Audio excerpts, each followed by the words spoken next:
बस ऐसे ही। तुम बताओ तुम्हारे आगे के क्या प्लान्स हैं? पता नहीं, फिलहाल तो मेरा दिमाग काम ही नहीं कर रहा। मगर मुझे आपसे बात करनी है मानी और नवाल के हवाले से। मेरे बस में होता तो तुम्हें बात करने की जरूरत ही ना पड़ती। तो इसका मतलब है जो लोग सब समझ रहे हैं वो सही है? क्या मतलब, क्या समझ रहे हैं? यही कि निम्रा का निकाह इसलिए नहीं हुआ क्योंकि आप लोगों ने निम्रा और उसकी माँ को राजी कर लिया मानी के लिए। सोचा जरूर था कि मानी की खुशी के लिए अगर निम्रा की माँ की मिन्नत भी करनी पड़ी ना तो कर लूंगी, लेकिन अब तो किसी सूरत में नहीं कर, तो सवाल ही नहीं पैदा होता। अब तो वैसे ही आपके जाए बगैर ही सब कुछ हो गया, अब तो इसकी जरूरत ही नहीं रही। वैसे आपके बेटे ने खूब मुकदमा लड़ा है मानी का। बहजाद को औरों को कायल करने का फन आता है। हम्म। काश कि तुम्हें भी कायल कर लेता। कायल कर लिया है, इसीलिए तो सोचने लगी हूँ उसके बारे में। उसे कायल करने का फन जरूर आता होगा, लेकिन कायल होने का फन नहीं आता।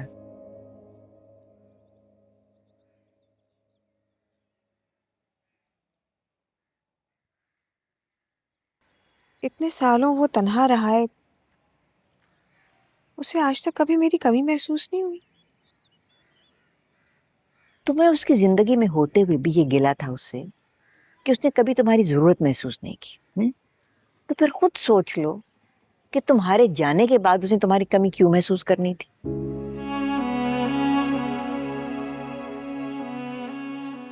मेरा मशवरा तुम्हें यही है कि बहजाद से उम्मीदें मत बांधो। वो आज भी वही बहजाद है जिसे छोड़ने के लिए तुम्हारे पास 100 दलीलें हुआ करती थी।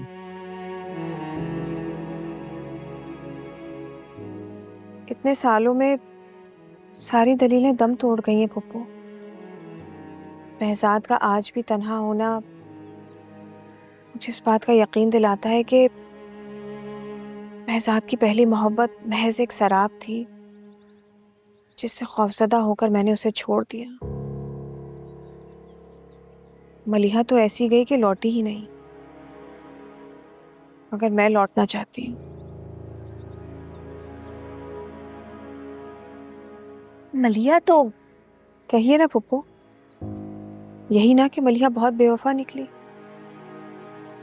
मलिहा की बेवफाई का यकीन करने के लिए बहजाद ने बहुत लंबी तन्हाई की सजा काट ली। पप्पू अब तो हमजा और रूबी को भी मेरा वजूद बोझ लगता है। उनको लगता है कि जो कुछ हुआ उस सब की कसूरवार मैं हूँ। उन्हें गलत मत समझो दानिया, वो जो भी चाहते हैं ना तुम्हारे भले के लिए चाहते हैं।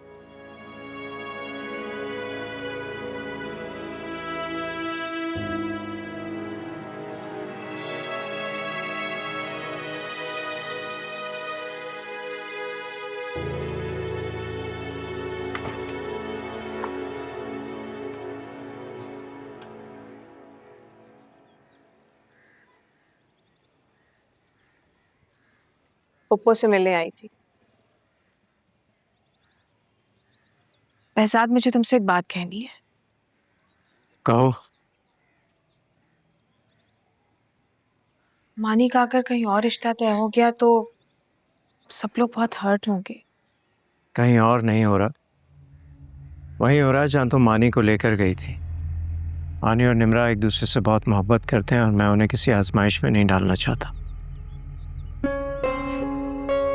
मानी से तो नवाल भी बहुत मोहब्बत करती है, और अगर निम्रा वाकई में मानी से मोहब्बत करती तो वो किसी और से निकाह करने पर कैसे राजी हो जाती? तुम्हें नहीं लगता कि तुम्हें इतने साल बाद भी मानी के फेवर में बात करनी चाहिए? तुम्हें यकीन है कि मानी निम्रा के साथ खुश रहेगा? अगर तुम्हें यकीन है इस बात का तो मैं फिर तुमसे वादा करती हूँ कि मैं आइंदा कभी नवाल के हवाले से तुमसे बात नहीं करूंगी। मेरी बात की इतनी अहमियत? कभी कभी हम दूसरे की बात की अहमियत को समझने में बहुत वक्त लगा देते हैं, बल्कि पूरी जिंदगी गुजार देते हैं।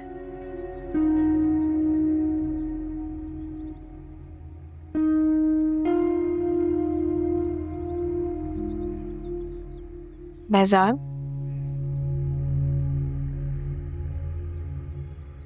तुम मेरे साथ हमदर्दी के दो बोल भी नहीं बोल सकते?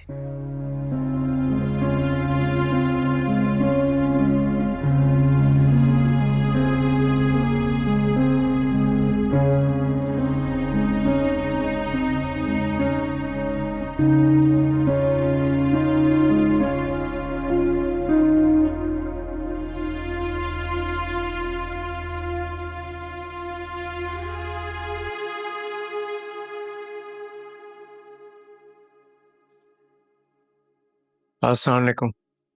वालेकुम अस्सलाम बेटा।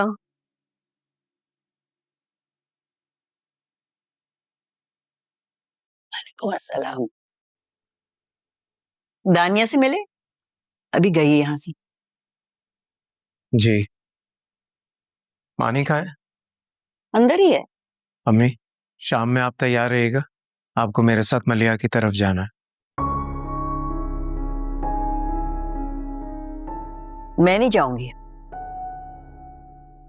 सालों पहले भी आपका यही जवाब होता था।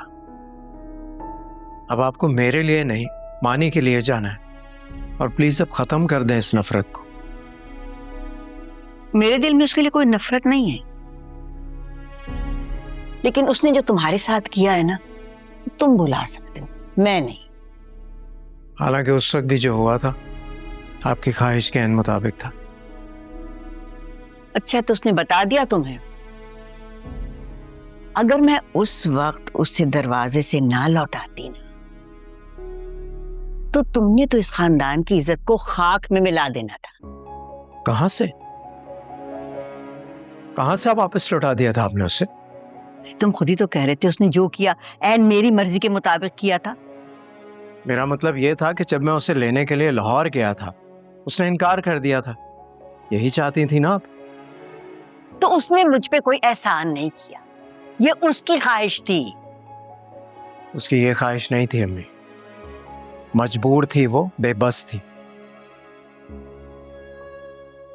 मुझे भी उसने बेबस कर दिया।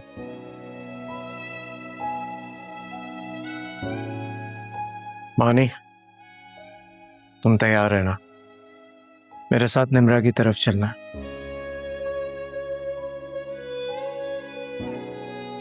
वो सब थूक दो जरा, बच्चों के बारे में सोचो। तुम्हें मेरी कौन सी परवाह है? तो आज आप हमारे साथ नहीं जाएंगे? नहीं, मैं नहीं जाऊंगी, और आइंदा मुझसे कोई ना पूछे।